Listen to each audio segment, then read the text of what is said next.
हमारे पास टॉपिक है that is proportion. Proportion क्या होता है? Simply proportion is the equality. Equality mean बराबरी ऑफ टू रेशियो। दो रेशियो जब बराबर हो जाए तो उसको हम प्रोपोर्शन कहते हैं। प्रोपोर्शन के लिए हम ये साइन यूज करते हैं। एक्सट्रीम मीन फर्स्ट वाली और लास्ट वाली that is known as extremes, और जो दरमियान वाली वैल्यूज होती हैं उसको हम मीन्स बोलते हैं। फॉर एग्जांपल फॉर 2:3 प्रोपोर्शन 3:9, ठीक है, दैट इज प्रोपोर्शन। और इसमें ये वाली वैल्यू फर्स्ट वाली और लास्ट वाली that is known as extreme, और ये वाली जो दोनों वैल्यूज है that is known as means, ठीक है। प्रोपोर्शन की हमारे पास चार टाइप्स है। Number 1 direct proportion, inverse proportion, compound proportion और कंटीन्यूअस प्रोपोर्शन। डायरेक्ट प्रोपोर्शन क्या होता है? हमने पहले भी बात की है कि प्रोपोर्शन की चार टाइप्स होती हैं, डायरेक्ट, इनडायरेक्ट, कंपाउंड और कंटीन्यूअस प्रोपोर्शन। डायरेक्ट प्रोपोर्शन क्या है कि जिसमें रिलेशनशिप डायरेक्ट हो। फॉर एग्जांपल एक चीज अगर बढ़ रही है तो दूसरी भी बढ़े, और एक चीज अगर कम हो रही है तो दूसरी भी कम हो, नहीं इस तरह का कुछ रिलेशनशिप हो। One quantity is increasing, other is also increasing, और आप कह सकते हैं one quantity is decreasing, other is also decreasing, that is known as direct proportion. हमारे पास डायरेक्ट प्रोपोर्शन का एक क्वेश्चन है, उसको सॉल्व करते हैं। क्या है जी? क्वेश्चन 3 का पार्ट 1 है। वो कहता है if a pool of height 20 feet, एक जो पूल है उसकी हाइट जो है जी 20 फीट है, और फीट कॉस्ट अ शैडो, उसका जो साया बनता है वो कितना है जी? 24 फीट, ठीक है। How long a shadow would be for a pool of height 30 feet. अगर एक पूल की हाइट 30 फीट हो तो उसका शैडो कितना बनेगा, ठीक है। तो जी हम लिख लेते हैं, हमारे पास क्वेश्चन में गिवन क्या क्या है। नंबर 1 जो है वो हाइट गिवन है, हाइट, और उसके दरमियान नेक्स्ट क्या गिवन है कि शैडो गिवन है, ठीक है। ये दो मेन चीजें, ये निकालना आपके लिए जो है वो बहुत ही आसान है। जो मेन तो इंग्रेडिएंट, दो क्वांटिटीज की बात हुई है उसको आपने ले लेना है। नंबर 1 जो हमारे पास पूल है उसकी हाइट कितनी है? 20 फीट, ठीक है। यहाँ पे साथ चाहे लिख लें आप फीट, नहीं तो कोई जरूरत नहीं है ज्यादा। और शैडो इसका कितना बनता है जी? 24 फीट, ठीक है। यहाँ पे भी फीट लिख सकते हैं आप, ठीक है। और दूसरी तरफ अगर आप बात करें तो हमारे पास जो हाइट है वो कितनी है जी? 30 फीट, और हमारे पास जो शैडो बनता है वो हमने फाइंड करना है। तो उसको हम आसानी के लिए अज्यूम कर लेते हैं जी, वो क्या है? x है।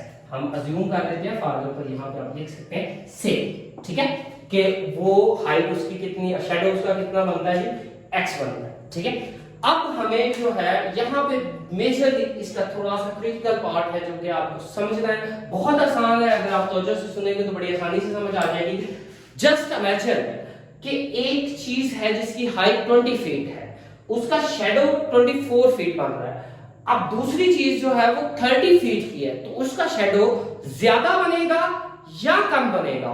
ऑब्वियसली अंडरस्टूड सी बात है, 20 फीट का शैडो जो है वो आदमी की बात कर रहे हैं। अगर 4 फीट का आदमी है तो उसका शैडो अगर 3 फीट बन रहा है, दूसरा आदमी जिसका हाइट जो है 6 फीट है तो उसका शैडो ऑब्वियसली 4 फीट वाले से ज्यादा बनेगा। तो यहाँ पे भी सेम चीज है कि 20 फीट हाइट का शैडो 24 फीट है, और 30 फीट का ऑब्वियसली ज्यादा होगा।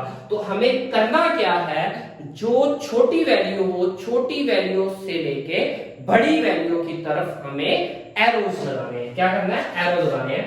यहाँ पे आप क्या करेंगे? छोटी वैल्यू ये वाली यहाँ से लेके इसका जो ये ओपननेस है वो इस तरफ होगी, यहाँ से यूं, ठीक है। यानी कि ये छोटी वैल्यू, ये बड़ी वैल्यू। और यहाँ पे भी आप देखें इसका शैडो कितना मारा है? 20 फीट, 4 फीट, और हमने कहा है क्योंकि ये बड़ा है तो इसका शैडो भी क्या बनेगा? बड़ा बनेगा। यानी कि यहाँ पे भी जो आंसर आएगा वो बड़ा होगा, तो इसलिए इसको भी हम एरो यूं लगा देंगे।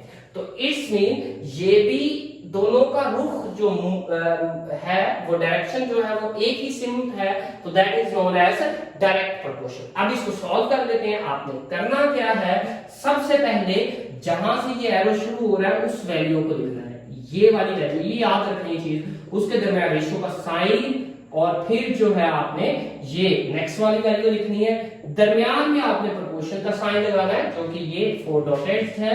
और उसके बाद ये वाली जहां से फिर अगेन एरो स्टार्ट हो रहा है वो वाली वैल्यू पहले लिखनी है 24, और देन जहां पे एरो जिस तरफ जा रहा है वो वाली वैल्यू। इसको हमने क्या कहा था, एक्सट्रीम्स, इनको आपस में मल्टीप्लाई कर लेना है 20 इंटू एक्स, और दरमियान में ये प्रोपोर्शन इज इक्वल होता है बच्चों हमारे पास इक्वालिटी के। हमने बात की थी शुरू में जब डेफिनेशन पढ़ी कि प्रोपोर्शन इक्वालिटी दो रेशियो के दरमियान, ये एक रेशियो है ये दूसरी रेशियो है, तो ये इसके दरमियान एक्चुअली इक्वालिटी को शो करता है, इक्वल को शो करता है। और यहाँ पे ये आपके पास आ जाएगा जी, ये क्या कहलाते हैं, मींस इनको आपस में मल्टीप्लाई कर लेना, 30 मल्टीप्लाई बाय 24। अगर इसको मल्टीप्लाई करेंगे तो ये कितना हो गया जी 20x, और इज इक्वल ये कितना हो गया, इसको मल्टीप्लाई करेंगे तो दैट्स बिकम 720, और ये इधर एक वैल्यू मल्टीप्लाई हो रही है x के साथ, उधर जाके क्या हो जाएगी डिवाइड, तो यहाँ पे क्या रहेगा x is equal 720 divided by 20, और ये अगर आप इसका आंसर निकालेंगे तो that's it comes x is equal 36। ये क्या 36 फीट है, ठीक है। तो यू में से कि अगर हाइट एक पूल की 20 फीट है तो उसका शैडो 24 फीट है, और अगर एक पूल की हाइट जो है वो 30 फीट है तो उसका शैडो जो है वो 36 फीट का होगा। Thank you. क्वेश्चन है इनडायरेक्ट प्रोपोर्शन का। सबसे पहले ये देख लेते हैं कि इनडायरेक्ट प्रोपोर्शन होता क्या है। हमने पहले डायरेक्ट प्रोपोर्शन की बात की थी कि एक क्वांटिटी बढ़ रही हो तो दूसरी भी बढ़े, तो that is known as direct proportion. Indirect proportion क्या है, अगर एक क्वांटिटी बढ़ रही है तो दूसरी कम हो रही है, अगर एक कम हो रही है तो दूसरी बढ़ रही है। मतलब इसमें कुछ इस तरह का रिलेशनशिप होता है, एक क्वांटिटी इंक्रीज हो रही है तो दूसरी क्या हो रही है, डिक्रीज हो रही है, या फिर एक डिक्रीज हो रही है तो दूसरी क्या हो रही है, इंक्रीज हो रही है। That is known as indirect proportion. ये हमारे पास इसकी क्वेश्चन है, वो सॉल्व करते हैं और देखते हैं क्या है। An army formation of 900 man, एक आर्मी फॉर्मेशन है जी जिसमें 900 बंदे हैं, has a food stock of 30 days, उनके पास 30 दिन का खाना है। Later on 150 army man leave, ठीक है, 150 जो आर्मी मैन है वो लीव कर जाते हैं जी, और the formation find for how many days will the same food will be sufficient for remaining army men, ठीक है। बाकी जो लोग रह गए उनके लिए जो खाना है वही सेम खाना वो कितने दिनों के लिए काफी होगा। तो सबसे पहले तो ये अंदाजा लगा लें कि 900 बंदे थे जिसमें से 150 चले गए और बाकी रह गए हमारे पास जी 750 लोग। तो सबसे पहले हमारे पास दो ही चीजें हैं, एक तरफ क्या है जी मेन है और दूसरी तरफ जो है वो डेज है, ठीक है। सबसे पहले आर्मी कितने, पहले केस में 900 और डेज कितने हैं जी 30, ठीक है। और नेक्स्ट केस में 150 आदमी छोड़ गए तो बाकी रह गए जी 900 में से 750 आदमी, और इनके लिए खाना वही सेम कितने दिनों के लिए काफी होगा, ये हमने फाइंड करना है x, और इसको हम अज्यूम कर लेते हैं। तो ये हमारे पास क्या है जी से, यहाँ पे आप लिख लें से, ठीक है। तो जी हमारे पास कंडीशन क्या है, वही वैसे ही एनालिसिस करने हैं। अगर ये आपको समझ आ जाए तो बाकी क्वेश्चन करना it's not a big task. 900 आदमी एक खुराक को 30 दिन में खाते हैं, तो 750 जाहिर बंदे कम हो गए तो डेज जो है वो ज्यादा निकाल जाएगी वही खुराक। तो हमने क्या कहा था पिछले डायरेक्ट प्रोपोर्शन में भी रूल सेम है कि जो छोटी वैल्यू है वहां से लेके बड़ी वैल्यू की तरफ आपने एरो लगाना है। ये छोटी वैल्यू है और ये बड़ी वैल्यू है, इस सब तरफ एरो लगाया, और यहाँ पे डेज 30 है तो यहाँ लेके हमने अज्यूम किया कि 900 बंदे 30 दिन खाना खाते हैं और वही खाना अगर 750 लोग खाएं तो दिन ज्यादा गुजर जाएंगे। यहाँ पे मीन बड़ी वैल्यू आएगी, तो ये वैल्यू बड़ी है ये छोटी है, तो यहाँ पे एरो जो है वो इस तरफ लगेगा, छोटी वैल्यू से लेके बड़ी वैल्यू की तरफ। अब इसको अगर हम लिख लें तो सबसे पहले छोटी वैल्यू कितनी है 750 के दरमियान रेशो 900, और देन प्रोपोर्शन कितना है जी, छोटी वैल्यू मीन जहां से एरो स्टार्ट हो रहा है 30 और रेशो x, ठीक है। तो ये सबसे पहले एक्सट्रीम को लिख लें। एक्सट्रीम हमारे पास क्या है जी 750 multiply by x is equal 900 multiply by 30, ये कितना हो जाएगा जी 750x, राइट, इज इक्वल ये 900 को 30 से मल्टीप्लाई करेंगे तो दैट विल बिकम 27,000, और फिर ये 750 इधर मल्टीप्लाई हो रहा है, उधर जाके डिवाइड हो जाएगा, तो x इज इक्वल आ जाएगा 27,000 डिवाइडेड बाय 750, और इसको अगर डिवाइड करेंगे तो आपके पास ये आ जाता है x is equal 36 days, 36 days. तो वो खाना जो पहले 900 लोगों के लिए 30 दिन निकालता था, अब चूंकि आदमी कम हो गए हैं, 750 रह गए, तो इनके लिए वो खाना जो है वो 36 दिन के लिए काफी हो। नेक्स्ट हमारा जो प्रोपोर्शन की टाइप है that is continuous proportion. Continuous proportion क्या होता है, ये दो मिकदारों के दरमियान नहीं होता बल्कि तीन मिकदारों के दरमियान होता है, ठीक है। मीन फॉर एग्जांपल एक रिलेशनशिप है, फॉर एग्जांपल तीन लोग हैं ए बी और सी, एक रेशो जो है वो ए और बी के दरमियान है और दूसरी रेशो बी और सी के दरमियान है, that's link between these three. और इसको कैसे सॉल्व करते हैं, ये हमारे पास एग्जांपल है, क्वेश्चन नंबर है क्वेश्चन 3 का पार्ट 12।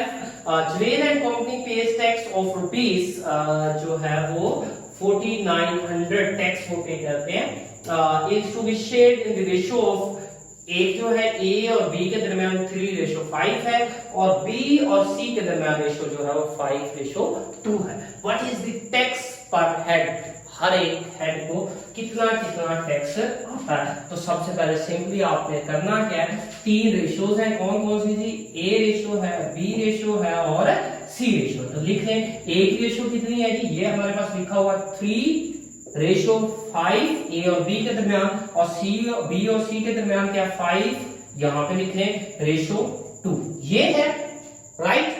उसके बाद जी आप लोगों ने करना क्या है, ये जो आपके पास पहले की ये वाली वैल्यू है, इसको इसके साथ मल्टीप्लाई करना है, इस वाली वैल्यू को इसके साथ मल्टीप्लाई करना है और इस वाली वैल्यू को इसके साथ करना है। अगर मैं यहाँ पे लाइन लगा लूं और यहाँ पे हम मल्टीप्लाई करें 3 into 5 दैट्स विल बिकम 15, और दरमियान में रेशो का साइन है एज इट इज रहने दें, इसको इससे मल्टीप्लाई करेंगे तो दैट्स बिकम 25 राइट, और इसको इससे करेंगे तो ये बन जाएगा 10, ठीक है।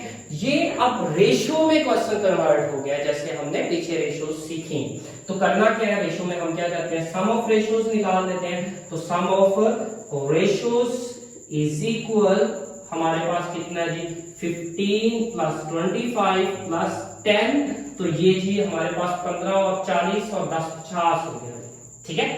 अब आपने क्या करना है, हमारे पास टोटल जो टैक्स है वो हमें गिवन है, वो कितना है जी 4900, तो उसको यहाँ पे लिख लें और यहाँ पे इसको सॉल्व कर दें। वहां पे हमने एक फॉर्मूला पढ़ा था कि जिसकी रेशो निकालनी है उसको ऊपर रखना। फॉर एग्जांपल आप ए की रेशो निकाल रहे हैं तो यहाँ पे A's ratio is equal A's ratio, A's tax, यहाँ पे ए का टैक्स कितना होगा, एज रेशो को डिवाइड करना है सम ऑफ रेशोज के साथ, मल्टीप्लाई कर देना है टोटल टैक्स के साथ, ठीक है। तो आपके पास ए की रेशो कितनी है जी, हमारे पास यहाँ पे 15 है, जो बन के आई है वो वाली कितनी है 15/50, ठीक है। और यहाँ पे मल्टीप्लाई बाय हमारे पास टोटल टैक्स कितना है 4900, तो ये आपके पास आंसर निकल आएगा। इसका आंसर हमारे पास ए का पोर्शन जो है वो आता है जी हमारे पास 1470, ठीक है। उसके बाद जी इसी तरह आप बी का पोर्शन निकालेंगे, 20 शेयर 20 टैक्स, तो सेम फॉर्मूला मैंने लिख रहा, आपने करना कि यहाँ 20 रेशो आ जाएगी, 20 रेशो कितनी है 25 को डिवाइड कर देंगे हम जी, इसको मैं सर्कल कर देता हूँ, डिवाइडेड बाय 50 से मल्टीप्लाई कर देंगे कितने से जी 4900 से, तो इसको डिवाइड करेंगे, आप सॉल्व करेंगे तो दैट्स विल कम 2450। और इसी तरह आप सी पोर्शन निकाल देंगे, सी का टैक्स कितना बनता है, सी की रेशो हमारे पास 10 है और डिवाइड कर देंगे 50 के साथ और मल्टीप्लाई आप कर देंगे 4900 से, तो ये हमारे पास आता है 980 रुपीज, ठीक है। तो जी ये तीनों का टैक्स निकल आया, एक का टैक्स जो है वो 1470 रुपए है, दूसरे का टैक्स 2450 रुपए है और तीसरे का टैक्स जो है वो 980 रुपए। तीनों को जमा करेंगे तो दैट विल बिकम 4900, जो कि टोटल टैक्स है। किसी का क्वेश्चन हो तो आप कमेंट कर सकते हैं।